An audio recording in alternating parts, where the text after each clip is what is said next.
खुलुमबाय बेयो बड'लेण्ड इंखं टेलिभिजन दिनै 20 एप्रिल 2022 बुधबार खालि सानसेनि बरादखौ नोंथांमोननि खाथियाव लाबोदों आं सदानन्द दैमारिया।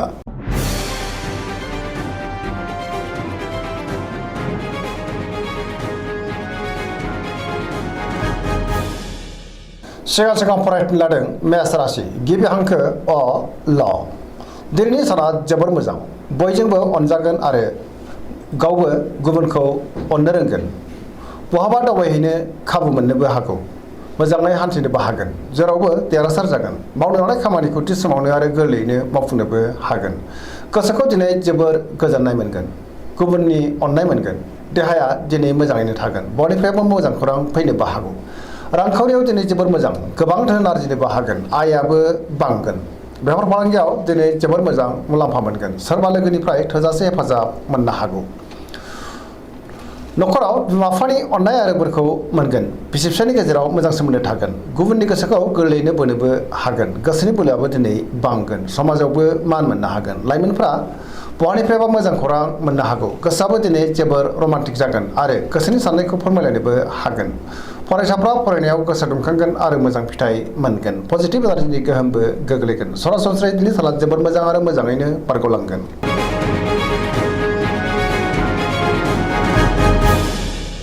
वृष राशि गिबि हांखो इ उ ब।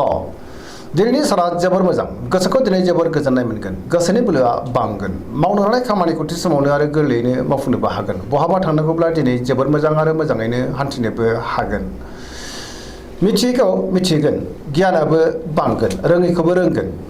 समाजाव मान मोननो हागोन। रांखावरियाव दिनै जोबोर मोजां, गोबां धोन आरजिनोबो हागोन आरो आयाबो बांगोन। बेफार फालांगियाव गोबां मुलाम्फा मोननो हागोन।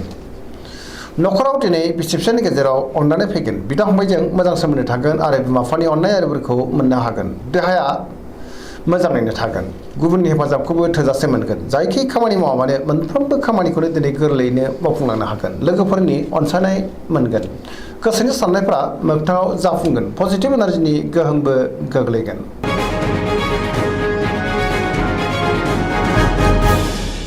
मिथुन राशि गिबि हांखो क स।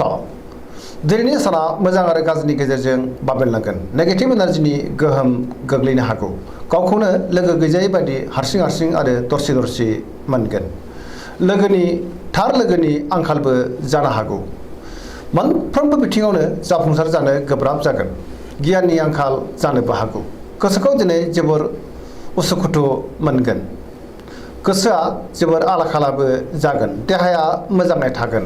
रांखावरियाव मोजां, नाथाय अब्लाबो खरसायाबो बांगोन। बेफार फालांगियाव मोजां होनजायो। न'खरावबो दिनै अनलायनाय फैगोन, समाजावबो मान मोननो हागोन। गोसोनि बोलोआ नाथाय अब्लाबो लोरबां जागोन। मावनो लानाय खामानिखौ मावफुंनो गोब्राब जानो हागौ।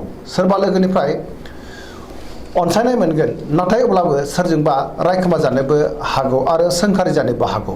गुबुनजों मोजां सोमोन्दो लाखिनो गोब्राब जागोन। लाइमोनफोरनि गोसोआ दिनै जोबोर आला-खालाबो जानो हागौ।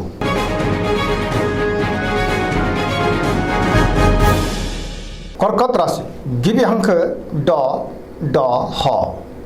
दिनैनि साना जोबोर मोजां, गोसोखौ दिनै जोबोर गोजोननाय मोनगोन। सोरबा लोगोजों बाख्नाय जानोबो हागौ। गोसोनि साननायफ्रा जाफुंगोन। गोसोआव पजिटिभ साननाय फैगोन।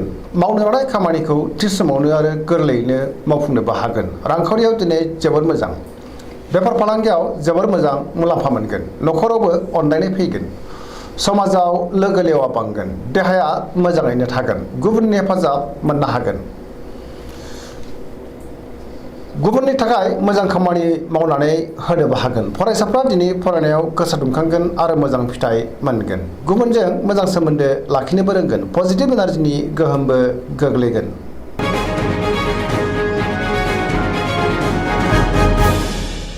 सिंह राशि गिबि हांखो म ट। दिनैनि साना जोबोर मोजां, गोसोआव पजिटिभ साननाय फैगोन। मावनो लानाय खामानिखौ थि समावनो आरो गोरलैयैनो मावफुंनोबो हागोन। सोरबा लोगोनिफ्राय थोजासे हेफाजाब मोनगोन। बहाबा दावबायहैब्ला दिनै जोबोर मोजां आरो मोजाङैनो हान्थिनोबो हागोन। रांखावरियाव दिनै जोबोर मोजां, नाथाय अब्लाबो खरसायाबो बांगोन। मोननो गोनां धोनखौ मोननो हागोन। बेफार फालांगियाव मोजां मुलाम्फा मोनगोन। गोसोनि साननायखौ दिनै गुबुननो फोरमायनोबो हागोन। न'खरावबो बिसि फिसायनि गेजेराव अननानै फैगोन। समाजावबो गोबां मान मोननो हागोन। गुबुननि गोसोखौ गोरलैयैनो बोनो हागोन। देहाया मोजाङै थागोन। अब्लाबो नाथाय जानाय लोंनायाव सांग्रां जानांगोन, बयजोंबो अनजागोन, गुबुननि थाखाय मोजां खामानि मावनानै होनोबो हागोन, गोसोआबो दिनै जोबोर रमान्टिक जागोन आरो लाइमोनफोरा गावबा गावनि गोसोनि साननायखौ फोरमायलायनोबो हागोन।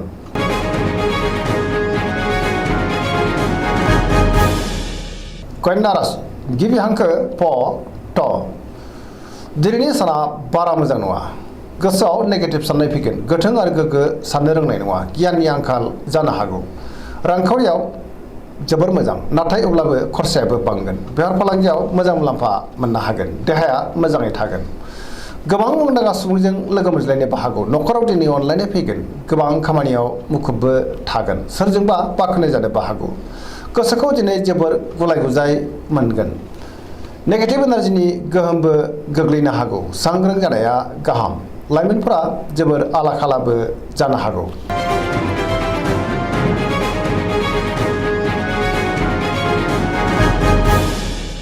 तुला राशि गिबि हांखो र ट। दिनैनि साना बारा मोजां नङा। गोबां रोखोमनि देहायारि जेंनाजों मोगा मोगि जानांनो हागौ। गोग्गो गियाननि आंखालबो फैनो हागौ। गोसोनि बोलोआ लोरबां जागोन, गोसोनि साननायफ्रा देबार नांनो हागौ। मावनो लानाय खामानिखौ थि समाव मावफुंनो गोब्राब जागोन। देहाया बारा मोजां थानाय नङा।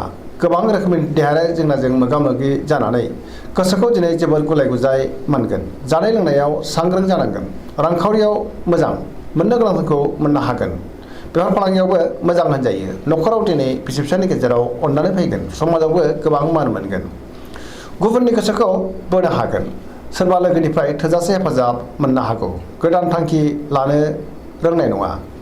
सेंग्रा सिख्लाफोरनि गोसोआ दिनै जोबोर आला खालाबो जानो हागौ। गोसोआव उन दाहा फैनोबो हागौ। नेगेटिभ एनार्जिनि गोहोमबो गोग्लैनो हागौ, सांग्रां जानांगोन।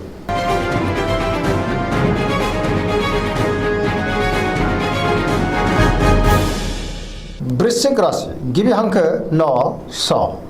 दिनैनि साना जोबोर मोजां। गुबुननि अननाय मोनगोन। पजिटिभ एनार्जिनि गोहोमबो गोग्लैनो हागौ। समाजावबो लोगो लेवा बांगोन। सोरबा गोजाम लोगोजों बहाबा लोगो मोनलायनो हागौ। गोसोआव गोग्गो आरो गोथों साननाय फैगोन। मावनो लानाय खामानिखौ थि समावनो आरो गोरलैयैनो मावफुंनोबो हागोन। गुबुननिफ्राय थोजासे हेफाजाब मोनगोन। गोसोनि साननायफ्रा मोगथाङाव जाफुंगोन। गोसोनि बोलोआ बांगोन। समाजावबो दिनै गोबां मान मोननो हागोन। न'खराव बिसि फिसायनि गेजेराव अननानै फैगोन। बिदा फंबायजों मोजां सोमोन्दो थागोन। रांखावरियाव जोबोर मोजां, नाथाय अब्लाबो खरसायाबो बांनो हागौ। बेफार फालांगियाव मोजां मुलाम्फा मोनगोन। देहाया मोजाङैनो थागोन। गुबुननि हेफाजाबबो मोननो हागोन। फरायसाफ्रा फरायनायाव गोसो दुंखांगोन आरो मोजां फिथाइ मोनगोन। लाइमोनफोरा दिनै जोबोर रमान्टिक जागोन आरो गोसोनि साननायखौ फोरमायलायनोबो हागोन। सरासनस्रायै दिनै साना जोबोर मोजां आरो मोजाङैनो बारग'लांगोन।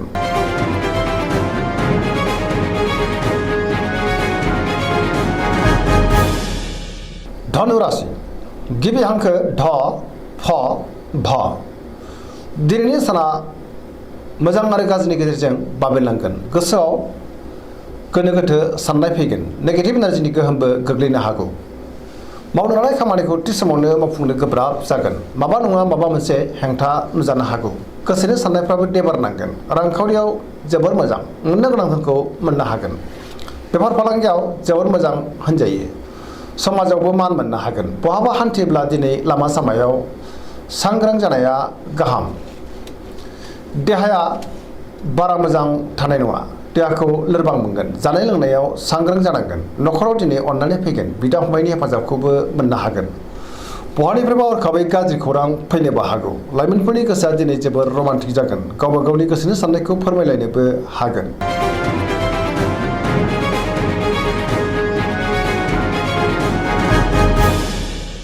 मकर राशि गिबि हांखो ख ज। दिनैनि साना बारा मोजां नङा। सोरजोंबा सोंखारि जानोबो हागौ। गुबुननि गाज्रि नोजोर नांनोबो हागौ। सांग्रां जानांगोन। गोसोनि साननाया देबारनांगोन। मावनो लानाय खामानिखौ थि समाव मावफुंनो गोब्राब जागोन। रांखावरियाव मोजां, नाथाय अब्लाबो खरसायाबो बांगोन। मोननो गोनांफोरखौ मोननो हागौ। बेफार फालांगियाव मोजां होनजायो। गुबुनजों मोजां सोमोन्दो लाखिनो रोंनाय नङा। मोनफ्रोमबो खामानिखौ मावफुंनो माबा नङा माबा मोनसे हेंथा फैनोबो हागौ। गोदान खामानिखौ जागायजेननो हानाय नङा।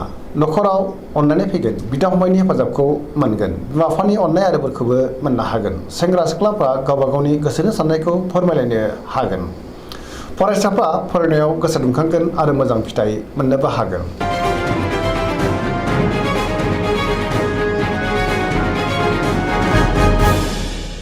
कुम्भ राशि गिबि हांखो ग स दिनैनि साना जोबोर मोजां नाथाय अब्लाबो गोसोनि लुबैनाया बांगोन गोसोखौ जोबोर गोजोननायबो मोनगोन मावनो लानाय खामानिखौ थि समावनो मावफुंनोबो हागोन बहानिफ्रायबा मोजां खौरां फैनोबो हागौ समाजावबो मान मोनगोन गोबां मुंदांखा सुबुंजों दिनै लोगो मोनज्लायनो हागौ रांखावरियाव जोबोर मोजां बहानिफ्रायबा गोबां धोन मोननो हागोन देहाया मोजाङैनो थागोन न'खराव दिनै बिसि फिसायनि गेजेराव अननानै फैगोन गुबुननि गोसोखौ बोनो हागोन बिमा बिफानि अननाय आरो बोरखौ मोननो हागोन बहाबा दावबायहैब्ला दिनै सांग्रां जानांगोन लामा सामायाव जाब्रबथायनि आसाबो दङ नाथाय अब्लाबो पजिटिभ एनार्जिनि गोहोमबो गोग्लैगोन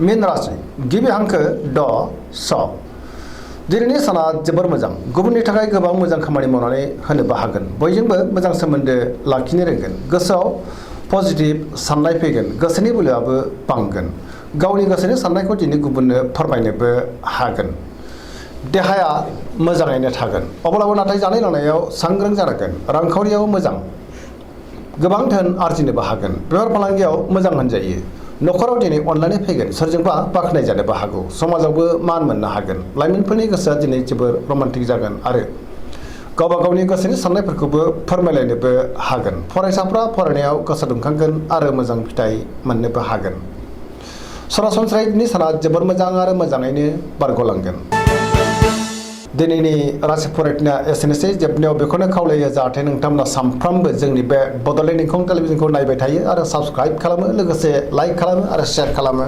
एसेनोसै गोजोन्थों